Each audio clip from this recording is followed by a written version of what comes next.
Non, la France ne va pas se retirer de Côte d'Ivoire, comme l'annonce M. Alassane Ouattara.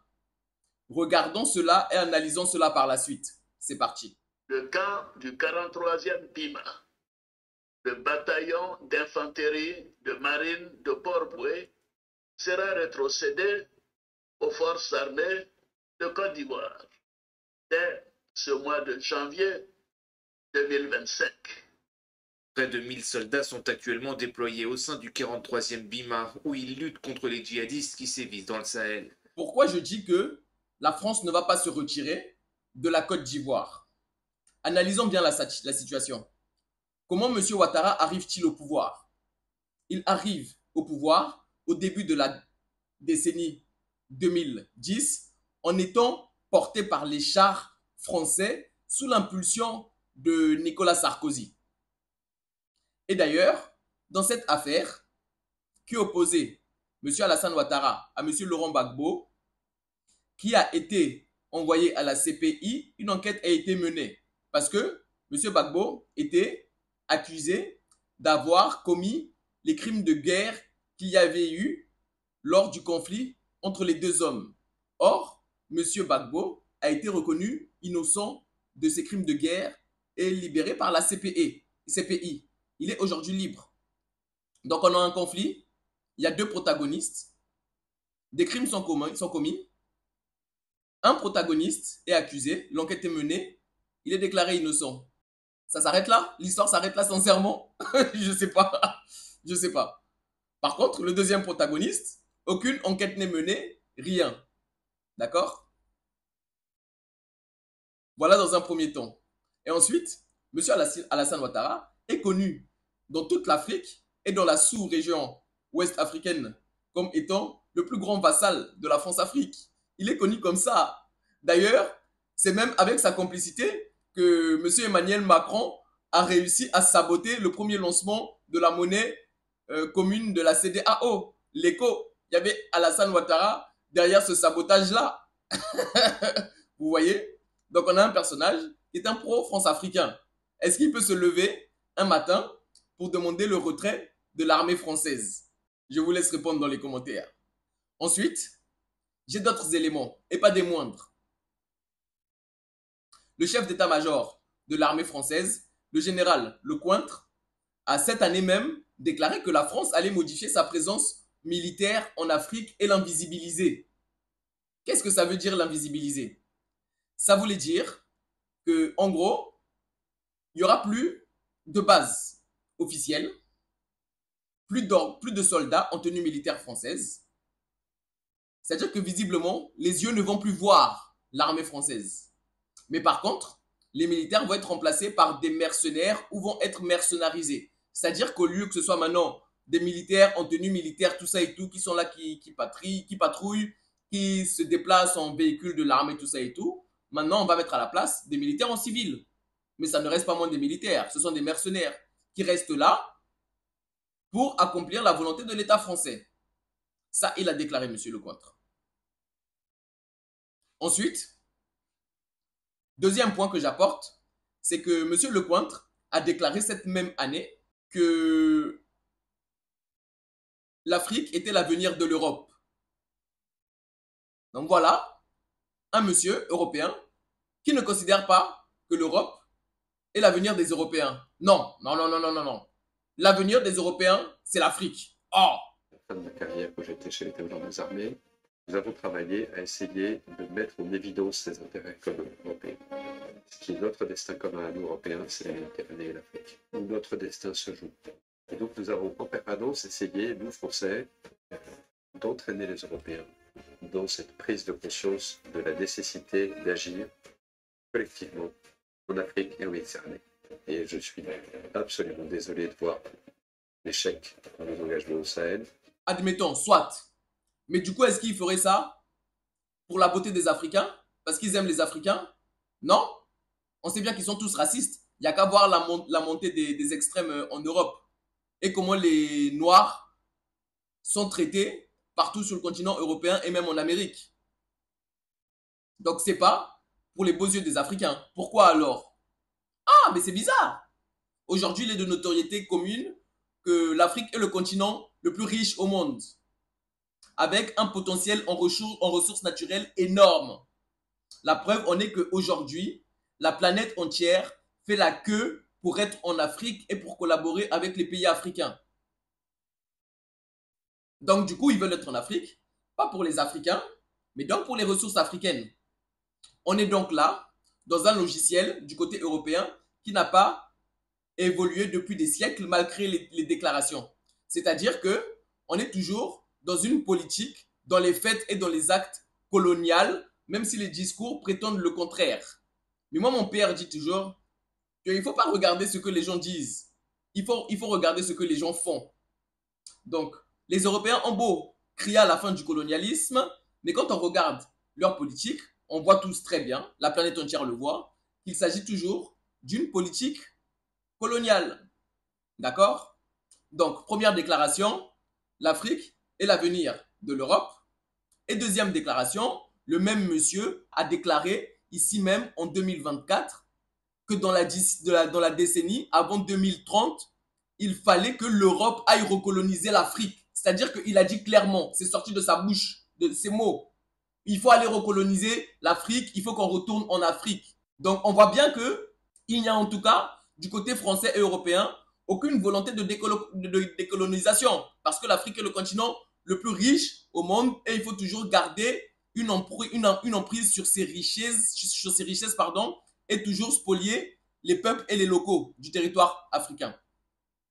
Et M. Ouattara, donc, qui est arrivé au pouvoir, amené par les chars françaises, peut-il lui se réveiller un matin pour demander à l'armée française de partir? Bah non, un employé ne peut pas demander à son patron de partir. On sait bien, entre Ouattara et la France, c'est qui le patron? C'est la France le patron, et on se tous Ouattara au service de la France. Donc tout ça, moi je dis que ça rentre dans le cadre de la stratégie d'invisibilisation de la France. L'armée ivoirienne peut tout à fait reprendre le contrôle de la base du 48e BIMA. Il n'y a pas de souci là-dessus. Vraiment, il n'y a aucun souci là-dessus. Mais ça ne veut pas dire que l'armée française va quitter la Côte d'Ivoire, parce que ce n'est pas le cas. L'armée ivoirienne peut tout à fait reprendre le contrôle de la base française, sans pour autant que l'armée française n'ait quitté le territoire ivoirien, parce que dans tous les cas, elle n'a pas l'intention de le faire. Elle a l'intention de rester sur place et de continuer à mener la même politique. On sait d'ailleurs même aujourd'hui que le port ivoirien et l'aéroport ivoirien est sous le contrôle de l'armée française. Donc l'armée française va rester sur place. C'est juste que sa présence ne sera plus visible et sera camouflée parce qu'ils ont eux-mêmes parlé d'une stratégie d'invisibilisation. Ce ne sont pas mes mots, ce sont les leurs. Donc après une simple analyse, on peut simplement comprendre que cette fermeture de la base française ne veut pas dire le départ de l'armée française de la Côte d'Ivoire. Ça veut juste dire l'invisibilisation de l'armée française sur le sol ivoirien. Et il est important que les Africains comprennent ça. Pourquoi? Parce que cette annonce rentre du coup dans le cadre de cette stratégie d'invisibilisation de l'armée française sur le territoire africain dans le but de calmer les ardeurs populaires et la grogne populaire qui aujourd'hui demandent de plus en plus la fermeture des bases françaises du territoire africain, mais aussi la sortie des pays africains du franc CFA. D'accord? Donc, pour ne plus que les populations revendiquent le départ de l'armée française, on fait tout simplement disparaître visiblement l'armée française. On ne les voit plus. Mais ce n'est pas parce qu'on ne les voit plus que ça veut dire qu'il n'y a plus de Français sur place. Non. Ils seront bel et bien toujours là et toujours présents en Côte d'Ivoire, d'une part, parce que M. Alassane Ouattara est totalement soumis et vassalisé à la France, mais aussi parce que la France n'a aucun intérêt à retirer l'armée française de la Côte d'Ivoire. Ce serait retirer son outil d'influence et de pression. Vous savez, quand un dirigeant a dans son pays l'armée d'un autre pays, il n'est pas libre. Ce n'est pas pour rien que De Gaulle a refusé, après la Deuxième Guerre mondiale, la présence de l'armée américaine sur le sol français. Parce qu'en tant que dirigeant, si une armée étrangère est sur ton sol, tu ne peux pas mener la politique que tu veux. Tu vas être contraint de mener la politique que l'armée de ce pays veut. Parce que si tu ne veux pas, ils sont là pour t'agresser, pour te retirer même du pouvoir, ou même pour te faire du mal, tu n'as pas le choix. C'est comme si on te demandait de signer un contrat et que tu avais un pistolet sur la tempe. Qu'est-ce que tu peux faire? Tu ne peux rien faire. Et c'est à ça que sert la présence militaire française en Afrique. C'est toujours pour pousser les dirigeants à aller dans le sens des intérêts de la France. C'est tout. Il n'y a pas d'autre raison. Sinon, pourquoi Emmanuel Macron aurait refusé la demande du Niger quand le Niger demande à l'armée française de partir? C'est-à-dire que on a quand même vu là en 2023, un pays dire à la France, non, quand ton armée part, et la France dire non, je pars pas. Mais ça c'est quoi ça? C'est la colonisation. On est toujours dedans et en plein dedans dans les pays africains. Et il y a un précédent historique à ça. C'est quoi? En 1865, il y a eu aux États-Unis l'abolition de l'esclavage. Sauf qu'une année plus tard, une année après l'abolition de l'esclavage, a été votée et est entrée en vigueur la loi Jim Crow qui instaurait dans la société américaine la ségrégation, c'est-à-dire la mise au banc de la société américaine des Noirs qui étaient toujours considérés comme des esclaves, mais n'avaient pas les mêmes droits que les populations blanches. Et il a fallu attendre 100 ans, c'est-à-dire jusqu'en 1960, pour que soit signé l'acte des droits civiques qui met un terme à la ségrégation et qui fait en sorte que les Noirs aient un statut meilleur, en tout cas, dans la société américaine. Parce qu'on ne va pas dire aujourd'hui que les Noirs sont toujours ou sont considérés comme des situations, comme des citoyens à part entière dans le pays américain. Ce n'est pas vrai. Parce qu'aujourd'hui, les prisons sont remplies de qui? De Noirs. Et même, voilà, c'est qui que la police abat tout le temps? Ce sont les Noirs. Donc les choses n'ont toujours pas évolué. Elles se sont un peu améliorées, mais elles ne se sont pas vraiment arrangées et améliorées pour les Noirs d'États-Unis.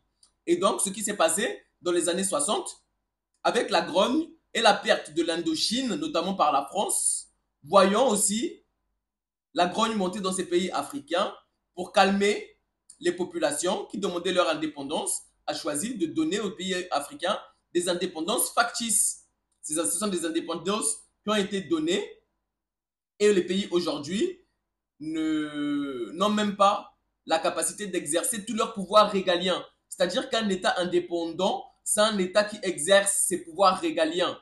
Les pouvoirs régaliens sont au nombre de 4. D'accord? Il y a la justice. D'accord? Il y a la sécurité intérieure. D'accord? Il y a la défense sur le plan extérieur.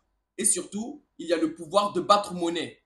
Or, toutes les anciennes colonies françaises n'ont pas le pouvoir de défense qui est assuré par la France et ont encore moins le pouvoir de monétaire et le pouvoir de battre monnaie, leur monnaie étant gérée par la France. Ce qui veut dire que tous ces États n'ont pas la capacité de mener une politique monétaire et budgétaire réelle pour leur pays. Donc, pas la capacité réelle de se développer ou de se sortir de leur situation.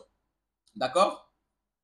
Donc, aujourd'hui, M. Ouattara ne peut pas se lever pour demander à l'armée française de partir. C'est pas vrai. La base française sera bien fermée, je ne dis pas le contraire. L'armée ivoirienne va bien la récupérer et utiliser cette base-là, mais ça ne veut pas dire que l'armée française va partir. L'armée française sera toujours bel et bien dans la Côte d'Ivoire et l'armée ivoirienne sera toujours inféodée et soumise à l'armée française. C'est tout ce que je voulais dire. Bon, qu'est-ce que vous pensez de mes arguments et des arguments que je vous ai donnés là? Dites-le moi dans les commentaires, on en parle. Vous, dites-moi ce que vous en pensez. Est-ce que vous pensez que l'armée française va quitter la Côte d'Ivoire? Ou bien est-ce que vous pensez qu'elle va y rester? Moi, je dis simplement que la France n'a pas intérêt à retirer son outil d'influence et de contrôle sur la Côte d'Ivoire. C'est tout ce que je dis. Voilà. Bon, si vous avez aimé la vidéo, mettez un j'aime, abonnez-vous et on se dit à la prochaine vidéo. Ça sera sans doute une vidéo d'analyse comme celle-ci, d'analyse où on parle de géopolitique un peu, ou bien une vidéo de réaction comme je fais d'habitude. D'accord? À bientôt l'équipe. C'était Héritier Bateke.